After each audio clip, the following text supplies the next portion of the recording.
Hi, everyone, and welcome to the Private Practice with Soul podcast. This is the first podcast for counsellors that just don't align with the traditional approaches to business and that want to use their spiritual gifts, talents, and interests to create, you guessed it, a private practice with soul.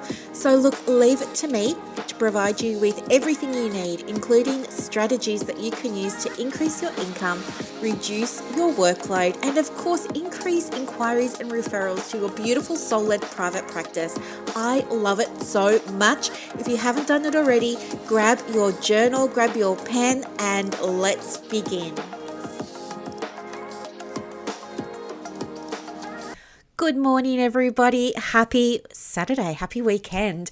I hope that you're all having a fantastic week. I certainly am. Everything just went so well with the pop-up group, as I mentioned on Wednesday. And now we're welcoming everybody else into the Clients on Demand group. And it's so much fun. I can't wait. I've just been in the Facebook group, giving that a last minute tidy up. So, it's kind of like my feminine energies, quickly tidying up the lounge room, lighting the candles, lighting the incense, making the interior really nice so that when they all come in, they feel so loved and so welcome and so beautifully received. And do you know what else? They've already got access to the member portal for Clients on Demand. And, one lady, let me see, I want to bring this up so you can hear what she said because it was so good. She said, the bonuses that we already have access to in Clients on Demand is mind-blowing. I can't wait to actually start the program. I'm very new to private practice, haven't even marketed, and I'm so grateful that I found you, Brooklyn, so early in my PP journey. I am so happy that all these beautiful members are joining. And guess what else? This morning when I was in Clients on Demand, I was uploading some extra goodies for the current cohort that are finishing up now. I just wanted to give them some extra little bits and pieces and also give them some feedback on all the amazing work that they're all submitting. And they're all doing so well. And one lady, she didn't share it in the group yet, but I hope that she does because she just shared it with me on Messenger. And it was, I want to use the same word that this other lady used, mind-blowing. It really, wow, she's done everything that was suggested in the program, and she has created this piece of content that blew my mind. Like, it almost moved me to tears and made me want to book a call with her all at the same time. It was so powerful and so good. And I can't wait for her to get this out there because I know it's really going to help her with her private practice. And oh my gosh, it's just so much fun. And then somebody else shared something that they had done, and it was just night and day to the first draft that she did. And it's just such a beautiful community. Like, it really lights me up. And I'm so glad that I've got Clients on Demand. I'm so glad that I did the pop-up group. I'm just looking now, like, I've already had people say, when's the next pop-up group? And I honestly don't know when that's going to be. My intention was to offer Clients on Demand a few times a year. But now I'm doing a bit of a revamp of the business, and I'm not sure when Clients on Demand will be offered next. I don't have a plan. Like, I don't advertise a lot of my things. I don't advertise coaching. I don't advertise supervision. I don't advertise mentoring. Most of that comes through word of mouth or through the podcast. But Clients on Demand has been promoted this week, but just to my warm audience. So no Facebook ads or Instagram ads or anything like that going out. But yeah, so I just need to, I'm in the process now. Well, the launch finishes officially midnight tomorrow, so midnight Sunday. And then after that, I need to sit down with my coach and look at when we're going to plan things out, because I just want to make sure that I don't work too much. I just realized how that sounds. I don't want to work too much. There you go. I've said it.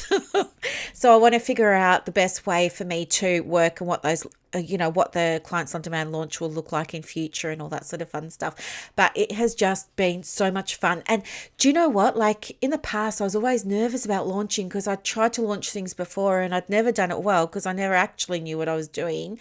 And I was using processes that weren't actually made for private practice. And they just didn't really work. So now I do have a launch plan of my own that's step by step that works. I mean, we've had 25 people sign up for Clients on Demand, and that's amazing. My goal was 10. So that's amazing. I'm super, super, super excited. And some people have said to me in the past, launching, it's a headache and I hate it and it's so much work and it's this and it's that and it's stressful. But I don't know, like I just found myself in absolute flow. I found myself totally energized. It was such a great vibe. I really, really, really loved doing the calls, and I really, really, really loved being in the group and answering questions. And I really, really, really, really loved seeing people support each other. And then I also really, really, really, really loved making the welcome posts for people as they joined. It was just, look, the whole thing was just a delight and just a joy. And the next round we start in 3 or 4 weeks. I've got to have my holiday before then. So I'm just, making sure that everything's ready to go in the member portal. Plus I've got 2 other memberships that will be opening up. I think it's next week now. That's creeped up.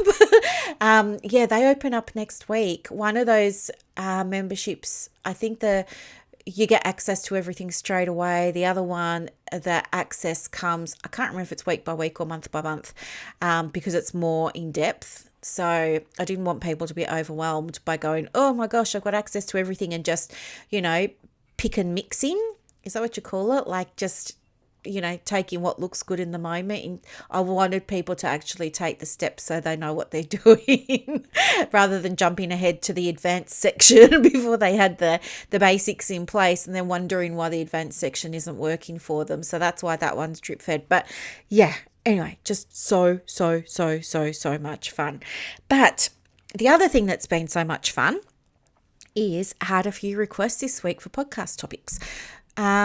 The one that I've chosen to go with, she hasn't asked to remain anonymous. The thing is that I haven't asked her permission yet if I can share her name. So I'm not going to, obviously. But what I can do is share what she's requested because she asked for this. She said, could you please do, I'm just reading this off my Instagram. So if I sound a little bit funny, it's because I'm reading. She said, if you could please do a podcast on haters, that would be wonderful. I recently did a video on my social. Someone didn't like it and they left me negative comment. She said that she chose not to respond, but eventually she ended up deleting the post because she just felt that uncomfortable and stressed about it. And then, she felt sick, she felt upset, all of that sort of stuff.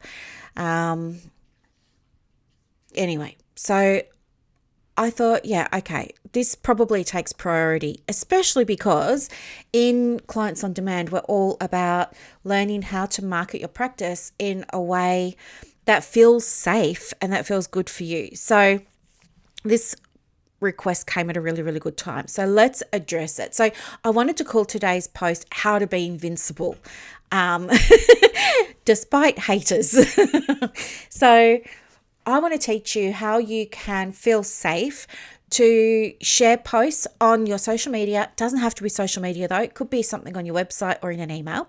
Not everyone's on social, of course.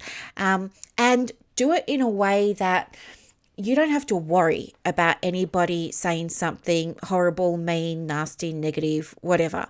Because the reality is there's always going to be naysayers, okay?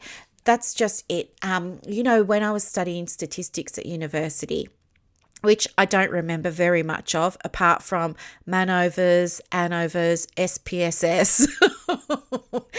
doing everything manually because SPSS was limited at the time because, well, this was a long time ago. We were using Netscape Navigator. We weren't using Google or Safari then. And I can still remember the Netscape Navigator logo. It was a lighthouse. Anyway, I'm totally getting off track here. There are always, I want you to be able to be confident putting out there whatever you want to put out, because there's always going to be haters. And in statistics, we learned about the bell-shaped curve. And for those of you who may have forgotten or don't know, the bell-shaped curve really looks like a line, a horizontal line, and then above that horizontal line, there's a picture of a hill. But the hill doesn't actually touch the ground. It's sort of hovering above the ground.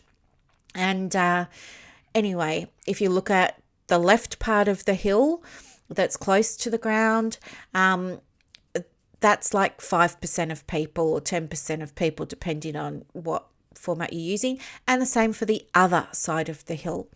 Now, that simply represents 5% to 10% of people that really love what you're saying, and 5% to 10% of people that really don't love what you're saying.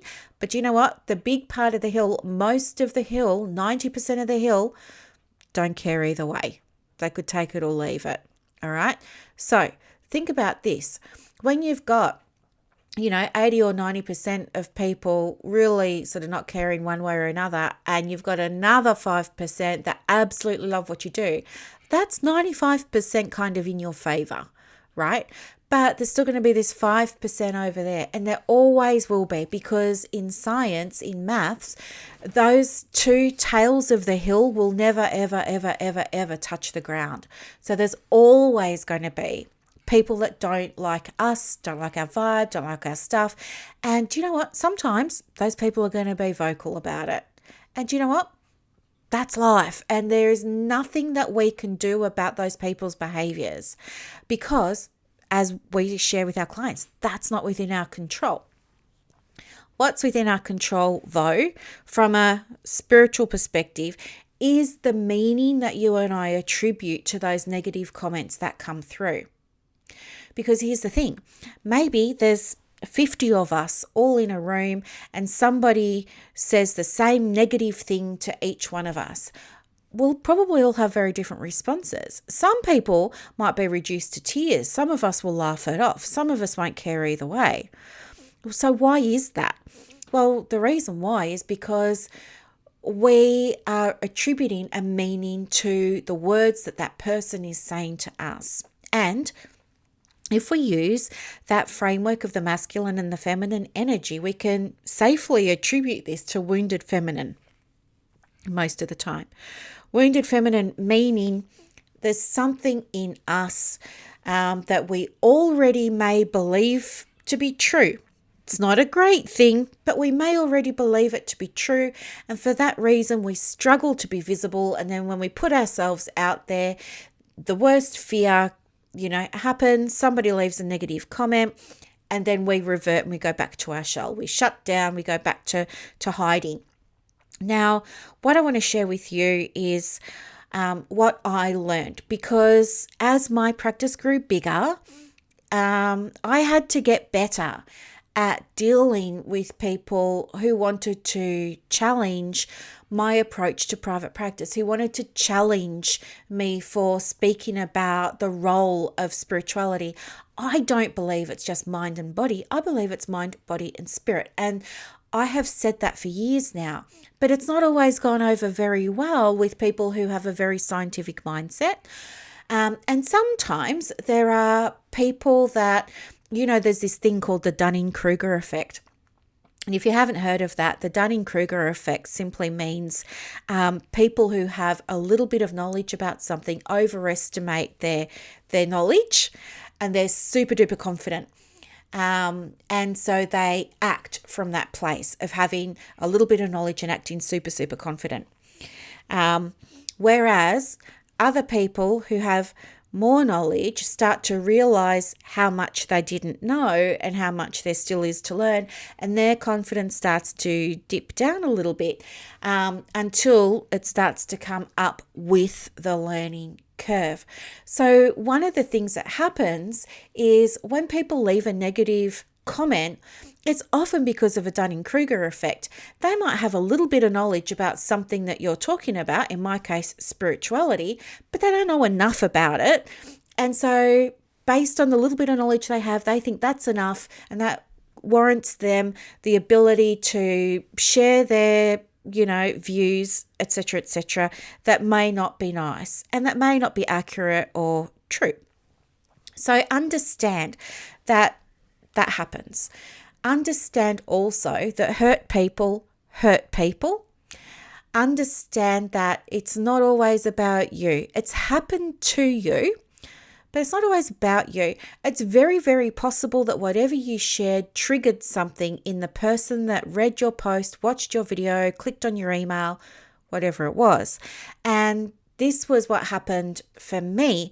When I started talking about integrating spirituality with counseling and therapy, it was triggering for people.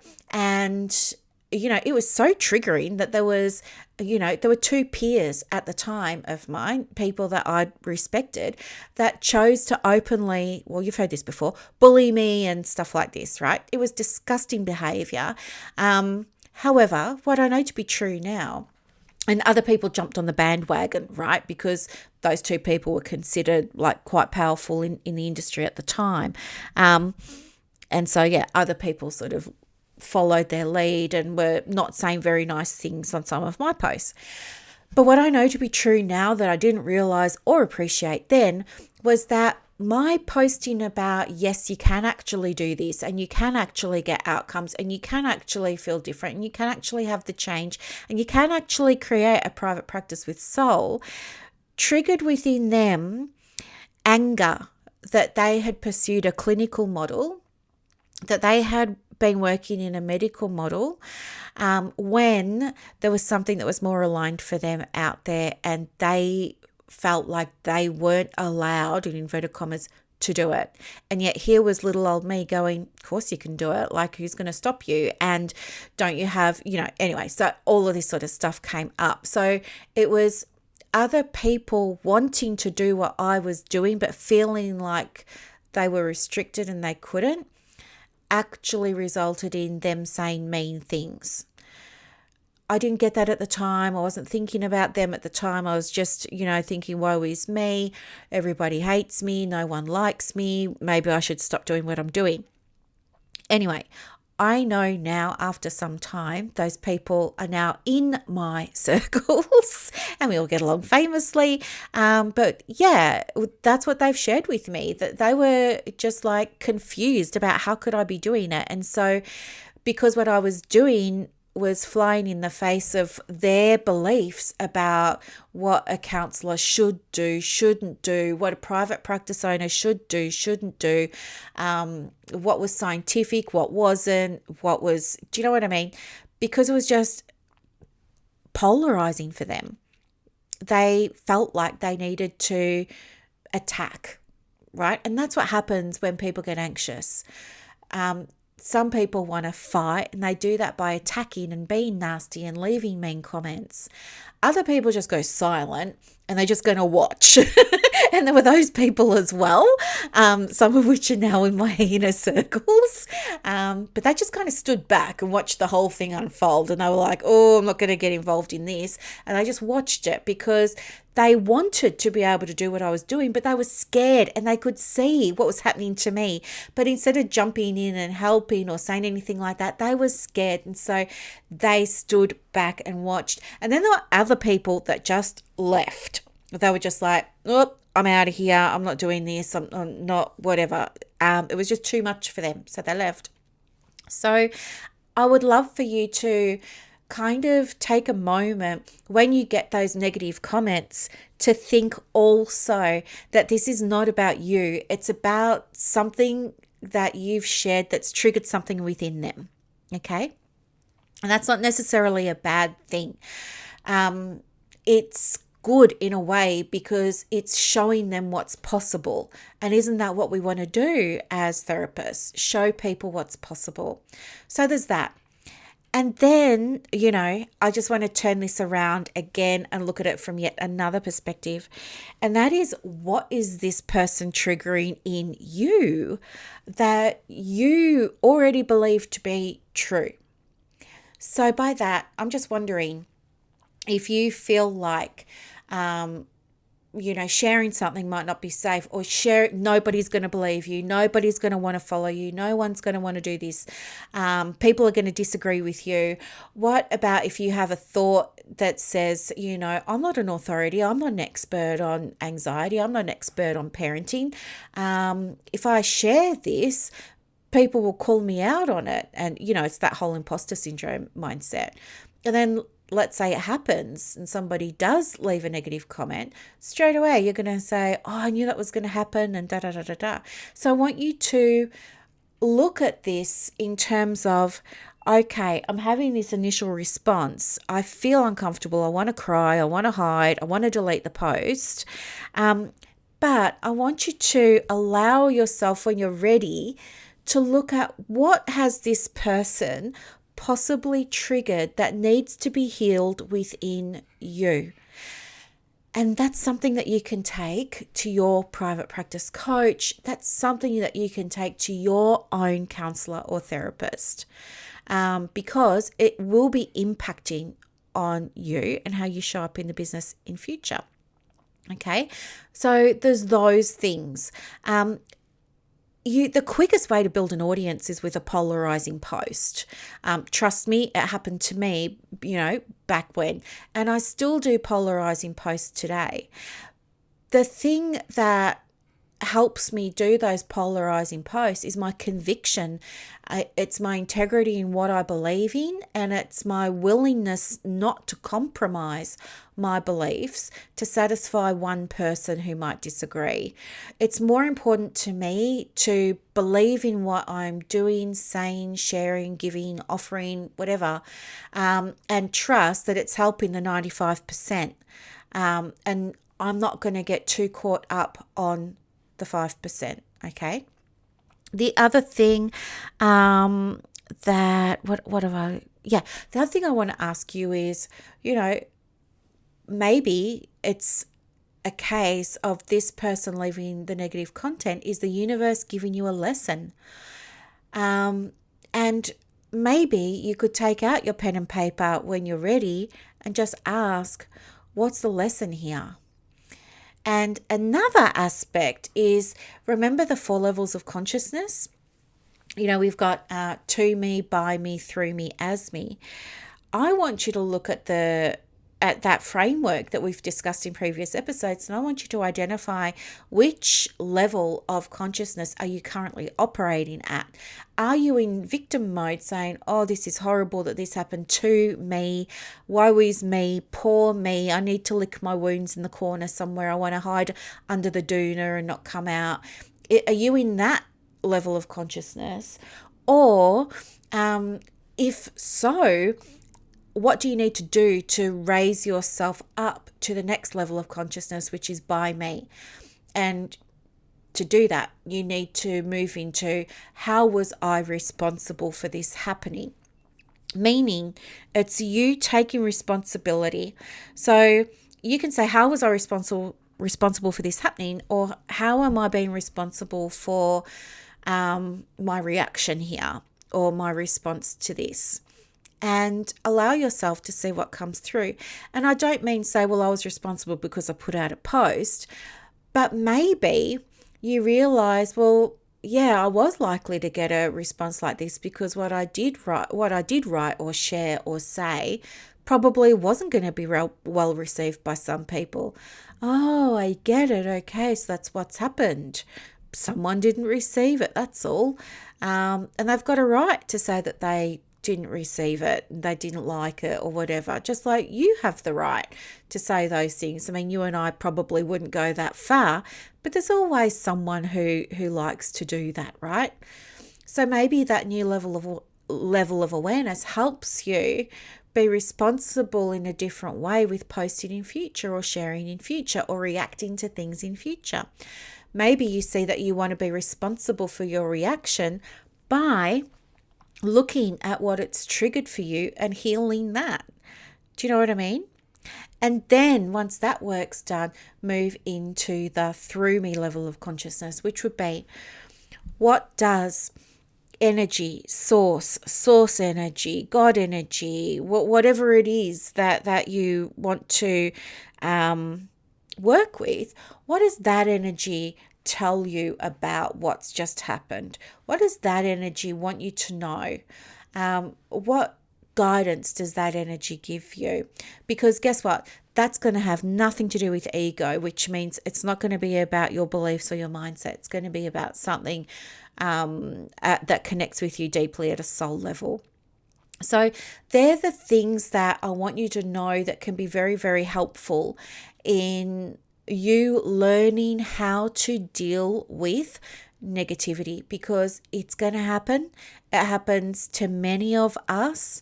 And the bigger you get, the more likely you can be to attract these people that are negative. I mean, think of anyone big that you really, really like to follow or watch. You know, it might be Gabby Bernstein, it might be Oprah. Not everyone's fans.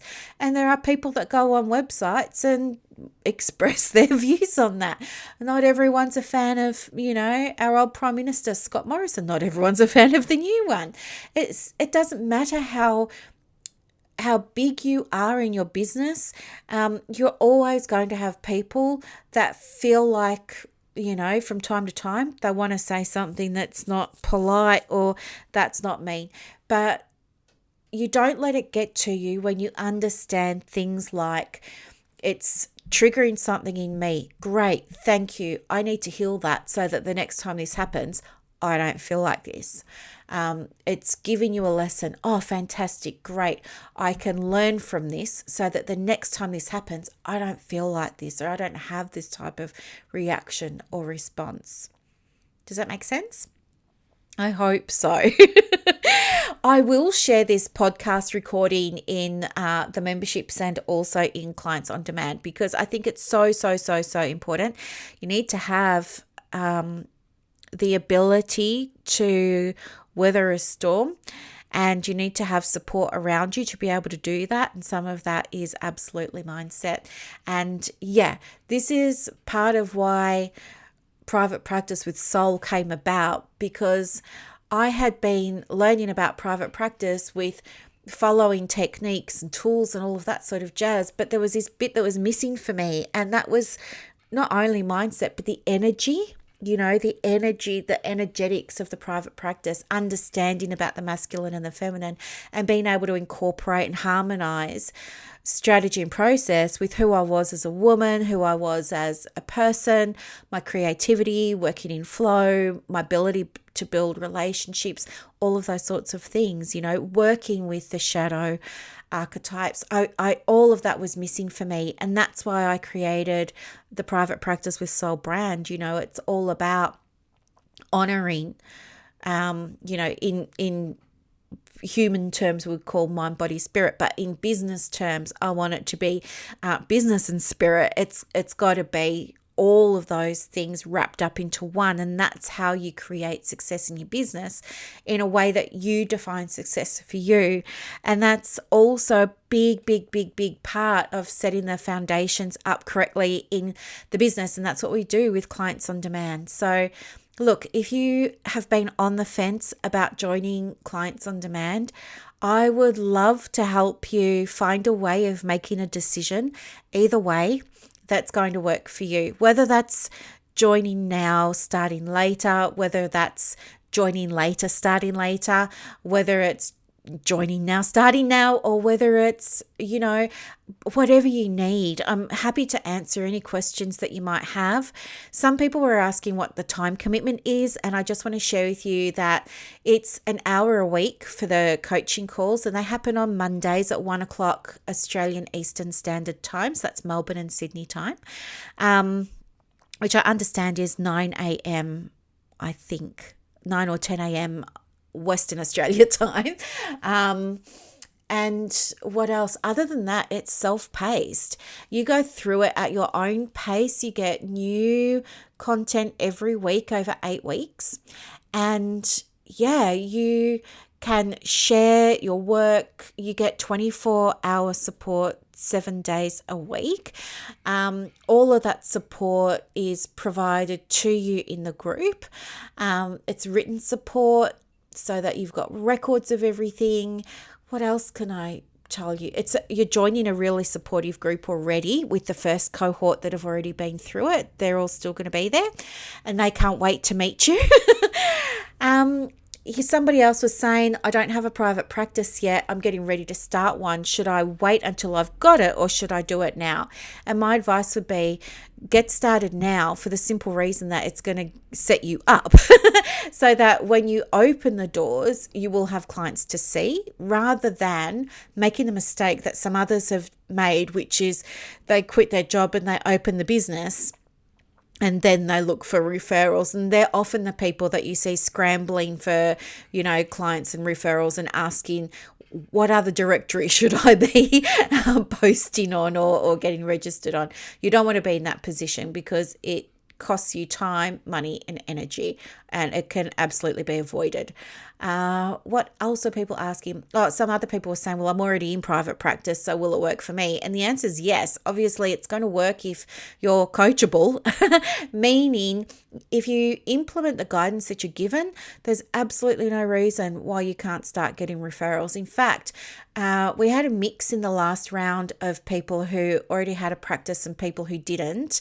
And, so many of them were getting inquiries and referrals within the first few weeks of the program. And there's no reason that you can't have that too. So yeah, that's basically it. But yeah, as I said, if you've got any questions, of course, let me know. Send me a message on Instagram, which is, my handle is @theprivatepracticecoach, and I'll be happy to help you figure out whether or not Clients on Demand is going to be a good program for you or not. Happy to help you either way. And, we also have, if you're not a member yet, free groups. The Counsellors Connect Australia group and also Australian Counsellors in Private Practice online. The cost for Clients on Demand is $125 a month, so not even a session fee a month, over 12 months. So yeah, and you can pay in full or you can do 6-month payment plans. There's all different payment plans, but most people have gone for the monthly, and that's $125. So if you want to pay in full, it's $1,497. That's it. So not much, and you're absolutely going to make that money back when you start filling your diary with your clients. And it would probably be a good idea for those of you in Australia, if you wanted to claim this training as an investment for your business as a tax deduction, you might want to do that as well. I was going to say before the 30th of June, but you've only got 24 plus whatever hours. It's midnight tomorrow night it closes. But yeah, you could do that, pay in full, and then claim it on your next tax deduction as a work expense. So totally your call.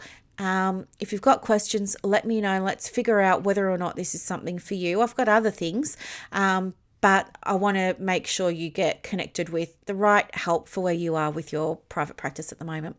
So that's all from me.